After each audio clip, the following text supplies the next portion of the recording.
हरे कृष्ण दोस्तों, आज हम श्री कृष्ण बुक के इंट्रोडक्शन पढ़ने वाले हैं। तो इसमें श्रीमद् भागवतम से भी लिया गया है। देखिए, पढ़िए। निवृत्त तरशय रूप गियमानाद भवसधात्रोत्र मनोभिरामात् क उत्तम श्लोक गुणानुवादात् पुमान विरजेत वीणा पशुघ्नाथ। पाश्चात्य देशों में जब कोई श्री कृष्ण जैसी पुस्तक के आवरण पृष्ठ को देखता है तो वह पूछता है, श्री कृष्ण कौन है? श्री कृष्ण के साथ वह किशोरी कौन है? आदि आदि आदि। इसका तत्काल उत्तर है कि श्री कृष्ण परम श्री भगवान है। वह कैसे? इसलिए कि परमेश्वर के वर्णनों से पूरी तरह मेल खाते हैं।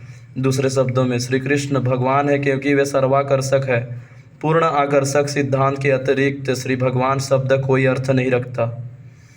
तो कोई सर्वाकर्षक किस तरह हो सकता है? सबसे पहली बात यह है कि यदि कोई अत्यंत धनी है और उसके पास अत्यधिक धन है तो वह सामान्य जनता के लिए आकर्षक हो जाता है। इसी प्रकार यदि कोई शक्तिशाली है वह भी आकर्षक हो जाता है, और यदि कोई अत्यंत विख्यात है वह भी आकर्षक हो जाता है। यदि कोई अत्यंत सुंदर या ज्ञानी या सभी प्रकार की संपदा से अनासक्त होता है तो भी वह आकर्षक हो जाता है। अतएव हम अनुभव के आधार पर यह देखते हैं कि कोई भी व्यक्ति संपत्ति, शक्ति, यश, सौंदर्य, ज्ञान तथा त्याग के कारण आकर्षण बनता है।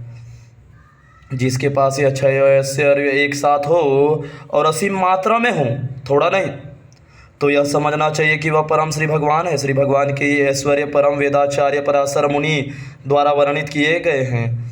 हमने अनेक धनी, शक्तिशाली, विख्यात, सुंदर, विद्वान, पंडित तथा भौतिक विषयों के प्रति अनासक्त तथा विरक्ति व्यक्ति देखे हैं, लेकिन मानव इतिहास में हमने श्री कृष्ण के समान असीम तथा एक साथ संपत्तिवान, शक्तिशाली, विख्यात, सुंदर, बुद्धिमान तथा अनासक्त व्यक्ति नहीं देखा।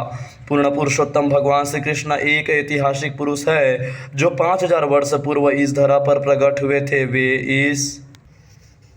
वे इस पृथ्वी पर 125 वर्षों तक रहे और उन्होंने मनुष्य के ही समान आचरण किया, लेकिन उनके कार्यकलाप अद्वितीय थे। उनके आविर्भाव के क्षण से लेकर उनके तिरोधान के क्षण तक उनका प्रत्येक कार्य विश्व के इतिहास में अद्वितीय रहा। अतएव जो भी यह जानता है कि भगवान श्री भगवान का क्या अर्थ होता है, वह श्री कृष्ण को श्री भगवान के रूप में स्वीकार कर लेगा। न तो कोई वह श्री भगवान के समकक्ष है, न ही कोई उनसे बढ़कर है। ईश्वर महान है, कथन का यही आशय है। संसार में अनेक प्रकार के लोग हैं जो ईश्वर के विषय में भिन्न भिन्न प्रकार से बातें करते हैं, लेकिन वैदिक साहित्य, वैदिक वाङ्मय के अनुसार तथा समस्त युगों में शंकर, रामानुज, मध्व, विष्णु स्वामी, महाप्रभु चैतन्य जैसे महान आचार्यों तथा उनकी शिष्य परंपरा के समस्त अनुयायियों के अनुसार सबों ने एक स्वर में स्वीकार किया है कि श्री कृष्ण भगवान है। जहाँ तक वैदिक साहित्य सभ्यता को मानने वाले हम लोगों का प्रश्न है, हम सभी समग्र ब्रह्मांड के वैदिक साहित्य को स्वीकार करते हैं, जिसमें स्वर्ग लोक, मर्त्य लोक तथा पाताल लोक नामक विविध लोक है। आधुनिक इतिहासवेत्ता 5000 वर्ष पूर्व की घटनाओं के साक्ष्य नहीं दे सकते, और मानवीय विज्ञान का कहना है कि इस लोक में 40,000 वर्ष पूर्व बुद्धिमान जीवों का उदय नहीं हुआ था, क्योंकि विकास वहाँ तक नहीं पहुँच सका था। लेकिन वैदिक इतिहास ग्रंथ, पुराण तथा महाभारत उन महान इतिहासों का उल्लेख करते हैं जो विगत लाखों करोड़ों वर्ष पूर्व तक विस्तृत हैं। उदाहरणार्थ, इन साहित्य ग्रंथों से हमें श्री कृष्ण के आविर्भाव तथा तिरोधान का लाखों करोड़ों वर्ष पूर्व का इतिहास प्राप्त होता है। श्रीमद् भगवद गीता के 4th अध्याय में भगवान श्री कृष्ण अर्जुन को बताते हैं कि इसके पूर्व उनके तथा अर्जुन के कई अनेक जन्म हो चुके हैं, जिनका स्मरण उन्हें नहीं है, किंतु अर्जुन को नहीं है। भगवान को तो है लेकिन अर्जुन को नहीं है। इससे कृष्ण तथा अर्जुन के ज्ञान में जो अंतर है उसका पता चलता जाता है। भले ही अर्जुन एक महान योद्धा तथा कुरुवंश का सुसंस्कृत सदस्य रहा हो, फिर भी वह था तो एक सामान्य पुरुष ही, जबकि भगवान श्री कृष्ण अपार ज्ञान के धारक थे। चूंकि श्री कृष्ण का ज्ञान अपार है, अतः उनकी स्मरण शक्ति भी असीम है। भगवान श्री कृष्ण का ज्ञान इतना पूर्ण है कि वे भूतकाल में लाखों करोड़ों वर्ष पूर्व की अपने आविर्भाव की घटनाएं स्मरण रखते हैं। लेकिन अर्जुन की स्मृति तथा ज्ञान तथा काल तथा देश द्वारा, क्योंकि वह सामान्य मानव प्राणी है। श्रीमद् भगवद गीता के चतुर्थ अध्याय में भगवान श्री कृष्ण कहते हैं कि लाखों वर्ष पूर्व सूर्य देव विवस्वान को दिए गए उपदेश उन्हें आज भी स्मरण है। आजकल यह फैशन बन गया है कि नास्तिक श्रेणी के लोग कुछ योग विधियों द्वारा ईश्वर बनने का प्रयत्न करते हैं। सामान्यतः ऐसे नास्तिक अपनी कल्पना या ध्यान शक्ति के बल पर अपने को ईश्वर घोषित करते हैं। श्री कृष्ण इस प्रकार के ईश्वर नहीं है। वे न तो ध्यान की कोई योग विधि का निर्माण करके ईश्वर बनते हैं, न ही यौगिक आसनों की कठोर तपस्या करके ईश्वर बनते हैं। सच बात तो यह है कि वे कभी ईश्वर नहीं बनते, क्योंकि वे समस्त परिस्थितियों में सर्वेश है। श्री कृष्ण अपने मामा कंस के बंदी गृह में, जहाँ उनके माता पिता बंदी बनाकर रखे गए थे, अपनी माता के गर्भ से चतुर्भुज श्री विष्णु नारायण के रूप में प्रकट हुए। तब उन्होंने बाल रूप धारण करके अपने पिता से कहा कि वे उन्हें नंद महाराज तथा उनकी पत्नी यशोदा के घर ले चले। अभी श्री कृष्ण छोटे से बालक ही थे कि विकराल राजसी असुरनी पूतना ने उन्हें मारना चाहा, लेकिन उन्होंने उसका स्तनपान करते उनका प्राणांत कर दिया। यही अंतर है वास्तविक सर्वेश्वर तथा योग की शाला द्वारा निर्मित ईश्वर में। श्री कृष्ण को कभी भी योग क्रिया का अभ्यास करने का अवसर प्राप्त नहीं हुआ, फिर भी वे पद पद पर अपने शिशुकाल से बाल्यकाल में, फिर बाल्यकाल से किशोरावस्था में, फिर किशोरावस्था से तरुणावस्था में अपने आप को श्री भगवान के रूप में प्रदर्शित करते रहे हैं। लीला पुरुषोत्तम भगवान श्री कृष्ण नामक इस पुस्तक में मनुष्य रूप में उनके समस्त कार्यकलापों का वर्णन किया गया है। यद्यपि भगवान श्री कृष्ण सदैव मनुष्य की भांति आचरण करते रहे हैं, किंतु वे सदैव श्री भगवान की पहचान बनाए रखते हैं। चूँकि श्री कृष्ण सर्वाकर्षक है, अतएव मनुष्य को चाहिए कि वह अपनी सारी इच्छाओं भगवान श्री कृष्ण पर केंद्रित करे। श्रीमद् भगवद गीता में कहा गया कि हर व्यक्ति अपने शरीर का स्वामी है, लेकिन श्री कृष्ण जो प्रत्येक हृदय में उपस्थित परमात्मा है, परम स्वामी है और प्रत्येक शरीर के स्वामी है। अतएव यदि हम अपने सारे प्रेम का एकमात्र भगवान श्री कृष्ण पर केंद्रित करें, तो तत्काल स्वतः ही विश्व प्रेम, एकता तथा शांति संपन्न हो जाएगी। जब कोई वृक्ष की जड़ों को सींचता है, तो वह शाखाओं, पत्तियों तथा पुष्पों को स्वतः ही सींच देता है। जब कोई मुंह के द्वारा उदर में भोजन पहुंचाता है, तो वह शरीर के विभिन्न भागों की तुष्टि करता होता है।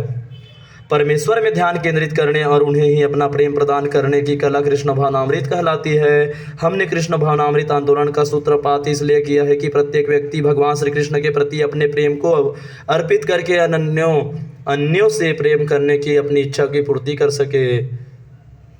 सारा जगत दूसरे के प्रति प्रेम की सुप्त मनोवृत्ति की तुष्टि के लिए अत्यधिक उत्सुक है, लेकिन समाजवाद, साम्यवाद, बंधुत्ववाद, मानवतावाद, राष्ट्रवाद तथा विश्व शांति और संपन्नता के लिए जो कुछ भी निर्मित किया जा सकता है, उन विविध विधियों के आविष्कार सारे व्यर्थ और निराशाजनक है, क्योंकि हम भगवान श्री कृष्ण को प्रेम करने की कला से अनजान हैं। लोगों की सामान्य अवधारणा है कि नैतिक सिद्धांतों तथा धार्मिक अनुष्ठानों को संपन्न करके सुखी बना जा सकता है। कुछ लोग सोच सकते हैं कि आर्थिक विकास के द्वारा सुख प्राप्त किया जा सकता है, और कुछ लोग ऐसे सोचते हैं कि इंद्र तृप्ति के द्वारा ही वे सुखी हो सकते हैं। लेकिन तथ्य तो यह है कि केवल भगवान श्री कृष्ण से प्रेम करके ही लोग सुखी हो सकते हैं। भगवान श्री कृष्ण मनुष्य से प्रेम भावों का विनिमय विभिन्न संबंधों के रूप में करते हैं, जिन्हें रस कहा जाता है। मूलतः 12 प्रकार के प्रेम संबंध होते हैं। भगवान श्री कृष्ण से प्रेम अज्ञात रूप में, परम स्वामी के रूप में, परम मित्र के रूप में, परम शिशु के रूप में, परम प्रेमी के रूप में प्रेम किया जा सकता है। ये 5 मूल प्रेम रस है। भगवान श्री कृष्ण से 7 परोक्ष संबंधों में भी प्रेम किया जा सकता है, जो इन 5 मूल संबंधों से भिन्न है। किंतु यदि कोई अपनी सुप्त प्रेम भावना को श्री कृष्ण में केंद्रित करता है, तो उसका जीवन सफल बन जाता है। यह कोई कल्पना नहीं, अपितु यह सत्य है जो व्यवहारिक रूप से पालन करके अनुभव किया जा सकता है। मनुष्य के जीवन पर कृष्ण प्रेम का जो प्रभाव पड़ता है, उसकी प्रत्यक्ष अनुभूति की जा सकती है। श्रीमद् भगवद गीता के 9वें अध्याय में इस श्री कृष्ण भावनामृत विज्ञान को समस्त विद्याओं का राजा, राजविद्या समस्त गुणों का राजा और दिव्य अनुभूति का परम विज्ञान कहा गया है। फिर भी हम इस कृष्ण भावनामृत विज्ञान के परिणामों का प्रत्यक्ष अनुभव कर सकते हैं, क्योंकि इसका अभ्यास अत्यंत सुगम एवं अत्यंत आनंददायक है। हम श्री कृष्ण भावनामृत का जितना भी अंश संपन्न कर सकेंगे वह हमारे जीवन की शाश्वत निधि बन जाएगा, क्योंकि यह प्रत्येक परिस्थिति में अविनाशी है। अब यह वास्तव में सिद्ध हो चुका है कि पाश्चात्य देशों की हताश तथा निराश युवा पीढ़ी मात्र भगवान श्री कृष्ण की ओर अपनी प्रेमासक्ति मोड़ने के परिणाम का प्रत्यक्ष अनुभव कर सकती है। कहा जाता है कि कोई अपने जीवन में कितना भी कठोर तप तथा यज्ञ क्यों न करे, किंतु यदि वह श्री कृष्ण भावना के प्रति अपने सुप्त प्रेम को जागृत करने में असफल होता है तो उनकी सारी तपस्या व्यर्थ समझी जानी चाहिए। किंतु यदि वह भगवान श्री कृष्ण के प्रति अपने सुप्त प्रेम को जागृत कर लेता है तो फिर कठोर तपस्याएं करना व्यर्थ है। कृष्ण भावनामृत आंदोलन इस योग की पतित आत्माओं की इसलिए श्री चैतन्य महाप्रभु का अनुपम उपहार है। यह अत्यंत सरल विधि है जो विगत 4 वर्षों से पश्चिमी देशों में वास्तव में अपनाई जा रही है, और इसमें कोई संदेह नहीं है कि यह आंदोलन मानव की सुप्त प्रेम भावनाओं को तुष्ट करने में समर्थ है। यह लीला पुरुषोत्तम भगवान श्री कृष्ण नामक कृति एक दूसरा उपहार है जो पाश्चात्य जगत में कृष्ण भावनामृत आंदोलन की सहायता करने के लिए है। यह दिव्य साहित्य रंगीन चित्रों से युक्त प्रकाशित हुआ है। लोग अपना समय काटने तथा शक्ति का उपयोग करने के लिए नाना प्रकार की कथाएं पढ़ना चाहते हैं। इस प्रवृत्ति को भगवान श्री कृष्ण की ओर मोड़ा जा सकता है। इसके परिणाम स्वरूप यष्टि तथा समष्टि रूप से आत्मा को अखंड संतोष प्राप्त होगा। श्रीमद् भगवद गीता में कहा गया कि यदि कृष्ण भावनामृत के मार्ग पर थोड़ा सा भी प्रयास किया जाए तो बड़े से बड़े संकट से भी बचा जा सकता है। ऐसे लोगों के लाखों दृष्टांत दिए जा सकते हैं जो कृष्ण भावनामृत में स्वल्प प्रगति करने के बाद बड़े से बड़े संकटों से बच गए। अतः हम प्रत्येक व्यक्ति से प्रार्थना करते हैं कि इस दिव्य साहित्य का लाभ उठाए। पाठकों को अनुभव होगा कि ज्यों ज्यों वह क्रमशः एक एक पृष्ठ पढ़ता जाता है त्यों त्यों उसके समक्ष कला विज्ञान साहित्य दर्शन तथा धर्म की प्रभुत ज्ञान राशि प्रकट होती है।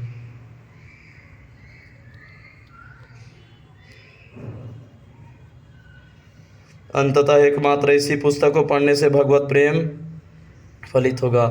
मैं श्रीमान जॉर्ज हैरिसन के प्रति कृतज्ञता ज्ञापित करता हूँ जो अब हरे कृष्ण महामंत्र का कीर्तन करते हैं, जिन्होंने इस ग्रंथ का प्रकाशन में संपूर्ण के हेतु $19,000 की राशि प्राप्त की है।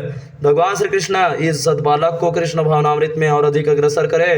अंत में मैं श्रीमान श्याम सुंदर दास अधिकारी, श्रीमान ब्रह्मानंद दासी ब्रह्मचारी, श्रीमान हयग्रीव दास अधिकारी, श्रीमान सत्व स्वरूप दास अधिकारी, श्रीमती देवहूति देवी दासी